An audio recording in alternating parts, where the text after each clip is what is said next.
बिस्मिल्लाहिर्रहमानिर्रहीम। अस्सलाम वालेकुम नाजरीन, आज हम जिन्नों वाली बाबी कहानी लेकर आपकी खिदमत में हाजिर हैं। स्याह नाग ने स्कूल की सभी लड़कियों को दहशतनाक चीखे मारकर भागने पर मजबूर कर दिया था, मगर टीचर स्कीना ने इसका नहायत जुर्रत के साथ कचूमर निकाल दिया। बस यहीं से इसकी जिंदगी ने हौलनाक मोड़ अख्तियार किया। लेकिन कहानी में आगे बढ़ने से पहले आप तमाम दोस्तों से इल्तमास है कि हमारे चैनल ज़रा सी आहट को सब्सक्राइब कर दीजिए और साथ घंटी के बटन को दबा दीजिए ताकि हमारी न्यू आने वाली कहानी का नोटिफिकेशन आपको मिल सके। शुक्रिया।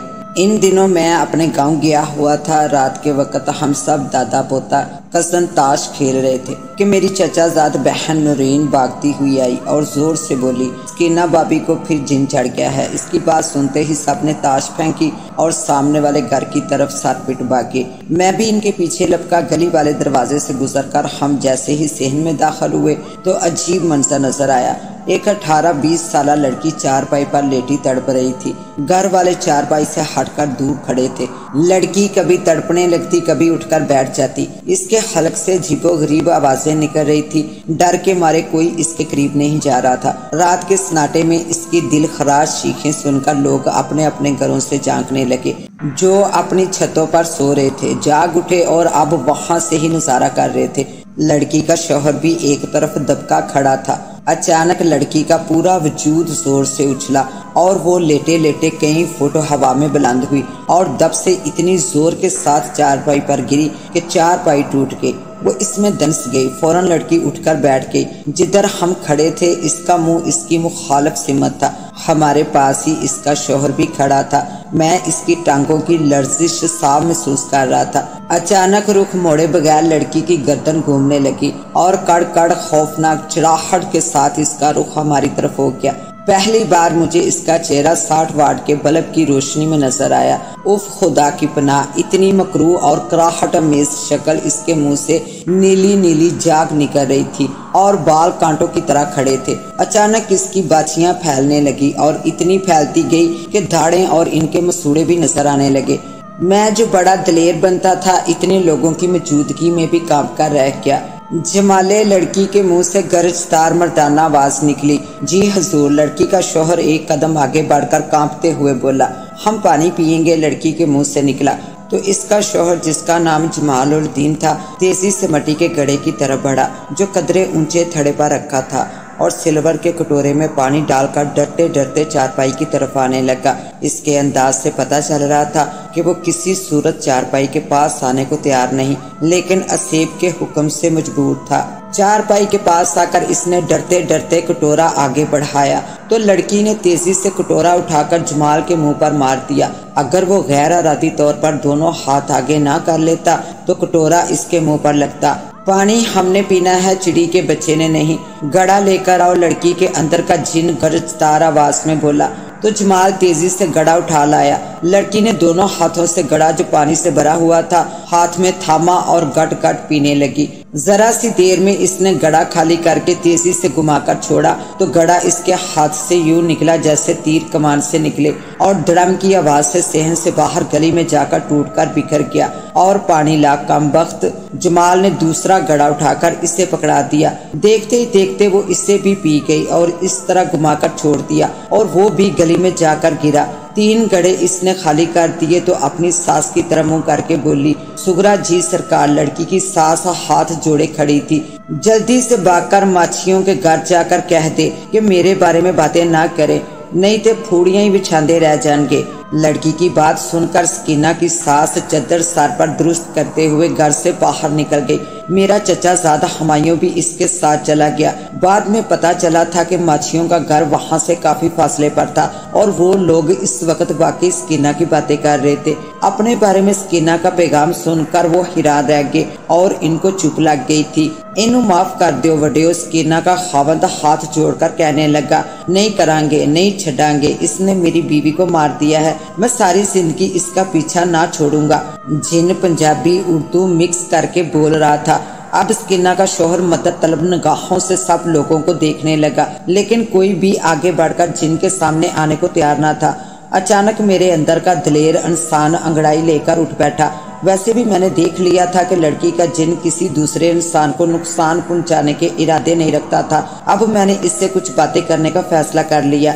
मैं चंद कदम आगे बढ़कर जमाल उल दीन के शाना बशाना खड़ा हो गया। मेरे करीब आते ही लड़की चौंकी और मेरी तरफ देखने लगी। इसकी आंखें अपनी गुलाइयों में बढ़ने लगी और सुर्ख हो गई। मेरा दिल डोलने लगा, लेकिन अब पीछे हटकर सारी जिंदगी का मजाक मोल लेना मुझे गवारा ना था। तुम्हारा नाम क्या है? मैं हिम्मत करके बोल ही उठा। कीना यूं मर्दाना आवाज में मुझे देखकर हंसने लगी जैसे नूरी नथ की आवाज हो। वड्या लखारिया, अगर मेरी कहानी लिखी ते चम पट देंगा। तुम मुसलमान हो? मैंने फिर इसको मुखातिब किया। हाँ मुसलमान हूँ, पर इसको नहीं छोड़ूंगा। इसने मेरी बीवी मारी है। इसके मुंह से ये अल्फाज निकलते ही स्कीना तड़पने लगी। अब इसके हलक से चीखें निकलने लगी जैसे स्कीना सख्त असियत में हो। सुनो, मेरा खौफ अब कम हो रहा था। तुम्हें हजरत सुलेमान का वास्ता, इसको माफ कर दो। मेरी बात सुनते स्कीना की चीखें बंद हो गई और वो दूसरी तरफ देखने लगी। तुम कौन होते हो दरमियान में आने वाले? चले जाओ यहाँ से। नहीं जाऊंगा, मैं अड़ गया। और देखो तुम ताकतवर हो, ये मासूम लड़की कमजोर सी है। इसका तुम्हारा क्या मुकाबला? तुम अपनी कोई शर्त बताओ जो पूरी कर दी जाए। इजाज अहमद, मत पड़ो इन बातों में। कीना मेरा नाम लेकर बोली तो मैं हैरान रह गया और मुझे यकीन हो गया कि इसके अंदर वाकई कोई ताकतवर जिन है। तुम्हारा नाम क्या है? मैंने फिर अपना मुतालबा दोहराया। नाम? स्कीना कुछ सोचने लगी। अब इसका चेहरा कदरे नरम पड़ गया था। लियाकत अली, इसने अपना नाम बताया। लियाकत अली, मैंने ज़ेरे लब दोहराया। ये तो इंसानों और मुसलमानों वाला नाम है। हाँ, मेरा नाम लियाकत अली है। अगर मुझे सुल्तान बाहू के मज़ार शरीफ का सलाम करवा दो तो मैं चला जाऊंगा और इसको बोल दो कि ये फिर सारी जिंदगी के लिए मेरी नजरों से दूर हो जाए। तुम्हारी नजरों से कैसे दूर हो सकती है लियाकत अली? मैं अब बेखौफी से इसके साथ बातें कर रहा था और स्कीना भी अब पुरसकून हो रही थी। यहाँ से कहीं दूर भेज दो इसको। मेरी नजरों के सामने आएगी तो मुझे फिर गुस्सा आ सकता है। ठीक है, हम सुबह ही इसको सुल्तान बाहू के मज़ार पर ले चलते हैं और इसके बाद ये तुम्हें इस गांव में सारी जिंदगी ना मिलेगी। मैंने कहा, लेकिन मुझे जवाब ना मिला। स्कीना अब असल आवाज में रोने लगी थी। गालबन जिन जिसने अपना नाम लियाकत अली बताया था जा चुका था। थोड़ी ही देर में स्कीना नॉर्मल होने लगी। हम लोग अपने घर आ गए। सब लोगों ने मुझे घेर कर सवालात करने शुरू कर दिए। बड़े बहादुर भाई हमायूं बोला, इसको तो बड़े अरसे से जिन पड़ते थे, हमें तो कभी हिम्मत ना हुई जिनसे बात करने की। जुल्फकार जो मेरी फूफी का लड़का था मेरे शाने थपथपाते हुए बोला। और फिर अगले दिन सुबह ही स्कीना, इसकी सास और शोहर जमाल, मैं और हमायूं पहले जेलम गए। वहां से गुजरांवाला और गुजरांवाला से फैसलाबाद जंग और फिर बसरिया बस सुल्तान बाहू के मज़ार पहुंच गए। हम दरबार सुल्तान बाहू के नजदीक सड़क पर उतरे। वहां पर शफीक जट के होटल पर चंद मिनट क्याम किया और चाय वगैरह पी। इतने में एक खूबसूरत सा नौजवान हमारे पास से गुजरा। शफीक जट और इसके होटल का अमला अख्तरामन खड़ा हो गया। हमने दरियाफत किया, ये नौजवान कौन है? उन्होंने बताया कि ये सुल्तान बाहू की औलाद है। इनका नाम सुल्तान अजाजुल हसन है। कॉलेज का तालिब इल्म है। ये सुल्तान मोहम्मद हसन के फर्जंद है। स्कीना की हालत अब ठीक थी। हम चेहरे पर खफगी कैम थी और वो किसी के सवाल का जवाब नहीं दे रही थी। साफ नजर आ रहा था कि इसके अंदर जिन मौजूद है। हम दरबार की जानिब बढ़ने लगे। सड़क से दरबार तकरीबन 1 फलांग के फासले पर वाक़या है। दरबार का गेट क्रॉस किया तो देखा कई औरतों ने बेरी के दरख्त के नीचे कपड़े बिछा रखे थे। ये दरख्त दरबार सुल्तान बाहू के जनूबी सिमत के अहाते में वाक़या है। इस दरख्त के बारे में मशहूर है कि बे औलाद वालिदैन को खुदावंद ताला सुल्तान बाहू के तुफैल औलाद की नेमतों से नवाजता है। हमने इस दरख्त के करीब दरवाजे की जानिब रुख किया जहाँ पर औरतों का एक हजूम लगा हुआ था। स्कीना बेकरार होकर इस दरवाजे की तरफ यूं भागी जैसे प्यासा पानी की तरफ लपकता है। इसने औरतों को एक अनदेखी ताकत से इधर उधर हटाया और दरवाजे की चौखट पकड़कर नारे लगाने लगी। मैं आ गया, अपने मुर्शद के पास आ गया। मेरी मुराद पूरी हो गई। मैंने अपने दुश्मन को माफ कर दिया। अब तुम आजाद हो। तमाम लोग इसकी जनाना शक्ल और मर्दाना आवाज सुनकर इसके गिर्द इकट्ठे हो गए। चंद ही लम्हों में स्कीना ऐसे देखने लगी जैसे वो नींद से बेदार हुई हो। वो पूछने लगी, मैं कहाँ हूँ? मुझे कौन यहाँ लाया है? ये किसका दरबार है? हमने इसे तमाम हालात से आगाह किया। تو وہ مرشد کے دربار کی چوکڑ پر گر کر زور و قطار روئی اور خداوند تعالیٰ کا شکریہ ادا کیا۔ سلام کرنے کے بعد ہم ایک اچھے سے ہوٹل میں ٹھہرے۔ وہ لوگ راتوں رات واپس آنا چاہتے تھے، لیکن میں نے سب کو اپنے خرچے پر وہاں ٹھہرنے پر مجبور کر دیا کہ آدھی رات کو گھر پہنچنے سے بہتر ہے کہ ہم صبح یہاں سے چلیں۔ ساملی سلونی سکینہ مجھے بڑی اچھی لگی۔ اسیبی سکینہ اور اس سکینہ میں تو زمین آسمان کا فرق تھا۔ جب میں نے اس سے پوچھا کہ جب جن تم پر آتا تھا تو تم کیا محسوس کرتی تھی، تو وہ غور سے مجھے دیکھ کر مسکرانے لگی۔ اس کی دل آویز مسکراہٹ سے میرے دل کی دھڑکن تیز ہو گئی اور پھر وہ بولی، مجھے تو کچھ یاد نہیں رہتا، بس یوں محسوس ہوتا ہے جیسے اچانک کوئی چیز اندر گھس کر گھومنے لگتی ہو۔ میرا سر درد سے پھٹنے لگتا ہے اور پھر میرے دماغ میں اندھیرا چھا جاتا ہے۔ اس کے بعد مجھے کچھ یاد نہیں رہتا۔ سکینہ بڑی روانی سی اردو بولتی تھی۔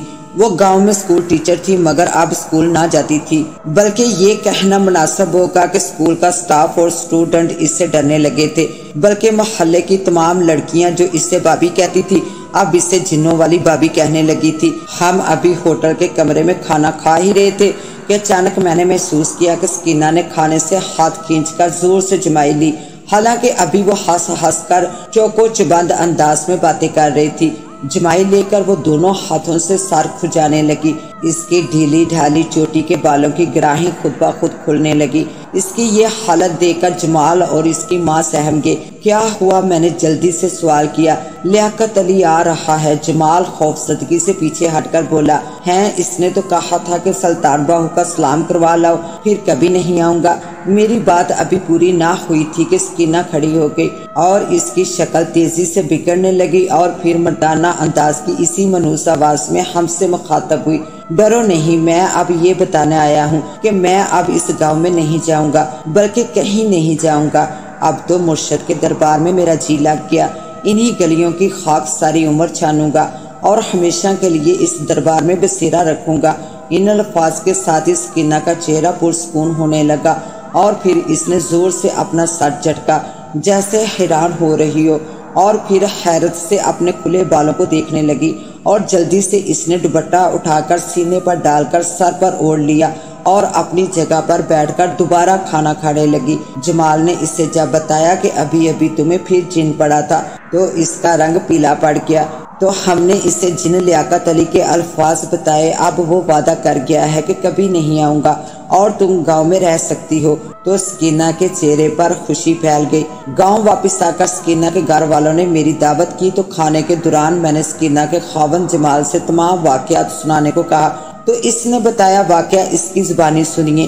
ایک دن گھر میں کچھ مہمان آئے ہوئے تھے۔ سکینہ جو کہ اسکول ٹیچر تھی اسکول سے ابھی گھر آئی تھی اور گھر آتے ہی اس نے بڑے فخریہ انداز میں بتایا کہ آج اسکول میں ایک سانپ نکل آیا تھا۔ سب ٹیچر ڈر گئی تھی تو میں نے ایک پتھر اٹھا کر زور سے اس کے سر پر مارا، سانپ زخمی ہو گیا تو میں نے آگے بڑھ کر اپنے سینڈل سے اس کا سر کچل دیا۔ اچھا زیادہ بہادری نہ دکھایا کر، سانپ اور چھپکلیوں کے روپ میں جن اور سیب بھی ہوتے ہیں، اگر تجھے کچھ ہو جاتا۔ تو باتوں کے دوران ہی سکینہ نے اٹھ کر مہمانوں کے لیے چائے بنائی اور ہم سب لوگ چائے پینے لگے۔ سکینہ بھی چائے پی رہی تھی، اچانک وہ چائے کا پیالہ اٹھا کر چھت کی طرف جانے لگی۔ میں بڑا حیران ہوا کہ یہ اوپر کیوں جا رہی ہے۔ میں نے اس سے دور سے پکارا، سکینہ اوپر کیوں جا رہی ہے؟ میری آواز سن کر وہ لمحہ بھر کو ٹھہری، مجھے پلکیں اٹھا کر دیکھا اور پھر چھت پر چلی گئی۔ مجھے بہت غصہ آیا کہ یہ کیا بدتمیزی ہے۔ میری بات کا جواب بھی اس نے نہیں دیا۔ سب مہمان اور گھر والے مجھے عجیب سی نظروں سے دیکھنے لگے۔ میں تیزی سے سیڑھیاں چڑھ کر چھت پر چلا گیا۔ وہ دونوں ہاتھوں سے پیالہ تھامے چائے پی رہی تھی۔ سکینہ یہ کیا حرکت ہے؟ میری بات کا جواب کیوں نہیں دیا؟ میں نے اس سے غصے سے کہا تو اس نے گھور کر میری طرف دیکھا اور بولی، چل دفع ہو۔ اس کی آواز کچھ بھاری تھی۔ بھاری آواز پر تو میں نے توجہ نہ دی، البتہ اس کے انداز نے میرے تن بدن میں انگارے بھر دیے۔ میں نے الٹا ہاتھ پھیر کر اس کے منہ پر جمایا تو وہ بجلی سی تیزی سے کھڑی ہو گئی اور چائے کا پیالہ میری طرف پھینک کر جھکی اور چھت پر پڑی ایک اینٹ اٹھا لی اور ہاتھ میں پکڑ کر زور سے میرے سر پر دے ماری۔ میں اس کی اچانک غیر متوقع حرکت سے ڈر گیا اور میں نے محسوس کیا کہ سکینہ کا تو رنگ روپ ہی بدلا ہوا ہے اور چہرہ سیاہ پڑ چکا ہے۔ حقیقت تو یہ ہے جاز پائی کہ میں ڈر گیا اور چیخ کر نیچے بھاگا۔ مجھے دیوانوں کی ماند چلاتے اور بھاگتے دیکھ کر مہمانوں سمیت سب چونک پڑے، لیکن میرے سر سے نکلتے خون کو دیکھ کر تو وہ پریشان ہو گئے۔ سکینہ بھی میرے پیچھے ہی نیچے آ گئی اور حیرانگی سے پوچھنے لگی کہ کیا ہوا ہے، اور پھر میرا بہتا خون دیکھ کر اس کے ہاتھوں کے طوطے اڑ گئے۔ سب لوگوں نے گرگٹ کی طرح رنگ بدلتے رویے کو اس کی اداکاری کہا اور اسے لان تان کرنے لگے، لیکن وہ سچ مچ پریشان تھی۔ چھت پر ہونے والے واقعے کے اقرار کرنے سے وہ یکسر انکار کرتی رہی، اور پھر اعجاز بھائی اسی رات ایک ایسا خطرناک واقعہ پیش آیا جس نے مجھے بری طرح خوفزدہ کر دیا۔ ہوا یوں کہ میں اور سکینہ اپنے کمرے میں علیحدہ سوئے ہوئے تھے۔ جانے رات کا کون سا پہر تھا کہ مجھے اپنی پیٹھ پر جلن کا انتہائی شدت سے احساس ہوا۔ میں بلبلا کر اٹھ بیٹھا اور یہ دیکھ کر میرے حواس گم ہو گئے کہ سکینہ گرم گرم بجلی کی استری میری پیٹھ پر رکھ رہی تھی اور اس کی شکل عجیب و غریب ہو رہی تھی۔ اپنے لیے اس کی نگاہوں میں اجنبیت کے اثار دیکھ کر میں بری طرح خوفزدہ ہو گیا اور اٹھ کر باہر کی طرف بھاگا۔ میرے شور سے گھر والے بیدار ہو گئے۔ جب ہم لوگ دوبارہ کمرے میں آئے تو اس کی وہی حالت تھی جو تم نے اس دن رات کو دیکھی تھی۔ کئی پیروں کو دکھایا مگر مرض بڑھتا گیا، اور اب تمہاری حاضر دماغی سے سکینہ کو نئی زندگی ملی ہے۔ ہم تمہارا شکریہ کس منہ سے ادا کریں؟ بھئی تمہارا ایک ہی منہ ہے جو سکینہ کے غم اور لیاقت علی کے خوف سے پھٹے منہ بن گیا ہے، اسی سے شکریہ ادا کرو۔ میری بات سن کر سب کھلکھلا کر ہنس پڑے۔ اس کے ساتھ ہی اب مجھے دیں اجازت، ملتے ہیں انشاءاللہ ایک نیو کہانی کے ساتھ، تب تک کے لیے اللہ نگہبان۔